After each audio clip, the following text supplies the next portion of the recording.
ধানের যে দাম চাচা আঙ্কেল শুনেন, এই ধান বিঘাতে যে দাম হয়, ধান নিম্নমানের ধান খেতে থেকে তোলার সাথে সাথে 1500 টাকা যদি প্রতি মণ বিক্রি করা হয়, এখানে কোনো মতো থাকবে মানে খরচা বেশি, আপনারা লাভ কামনা খরচ, কাটা খরচ, ফাট খরচ, বিষ খরচ, বিভিন্ন জায়গায় এক মণ ধান আমরা দেখা যায় যে এক মণ ধান আমরা ঘরে ধান তুলবো শুকানো না ভিজা ধানি 1400 থেকে 1400 বেশি পড়ে যায় এক মণ ধানে খরচ।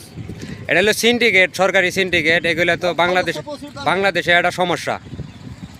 কারণ এই ধান শুকানো ধান কমপক্ষে 1600-1700 মণ থাকতে হইব, আর ভিজাটা টানতে হবে 14 থেকে 1500 মণ থাকবে। তো এসে গৃহস্থ যারা আবাদ করে তাদের মোটামুটি এলা পোষাবো, তাছাড়া মুশকিল। গৃহস্থের ধান আবাদ করতে যে খরচ, বাংলাদেশে খরচ, পানির খরচ, ট্রাক্টর খরচ, বিষ, বিভিন্ন খরচ দেখা যায়, তাতে প্রতি মণ ধান 1400টার মতো পড়বে বর্তমানে। এখন লাভ থাকে না, যত লস সব কৃষকের, বাংলাদেশি কৃষকের লস। তো এই ধানেও তো লস। আবার কেউ তো ধানের এত বার কে দেখা থেকে চালের দাম এত দাম বেশি গে, চালের দাম হবো না যে কিন্তু খরচ কুতুরি।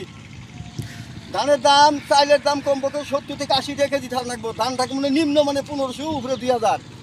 এখন সরকারি ভাবে যদি সারের দাম, কীটনাশকের দাম কমা দেয়, ডিজেলের দাম কমা দেয়, কারেন্টের দাম কমা দেয়, কিন্তু ধানের দাম কমু, তিনটার দাম তো কমে নাই, সারের দামও বৃদ্ধি, ওগুলোর দাম ঠিকই পারে, কিন্তু আপনারা ধানের দাম নাই, ফসল পান না। তাহলে কয় যে ধানের দাম, অনেকে কয় যে ধানের দাম বেশি হয়েছে। দু একজন তারা কিনে খায়, চাল কিনা খায় ঢাকাতে, তারা জানে না তাদের বাপ মা তো ধান তৈরি করতে কুটিটা খরচ হয়, প্রতি মনে ধান কুটি লাগে। প্রত্যেকটা গৃহস্থই কব প্রতি মন ধানে 1400 টাকা খরচ আছে, 1400 বেশি আছে খরচ।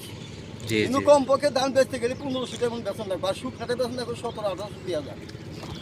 আচ্ছা, আমি এই যে জায়গাটা আছে শস্য, এই উপজেলা জামালপুর জেলা 4 নং ইউনিয়ন কুরালে পটল গ্রাম।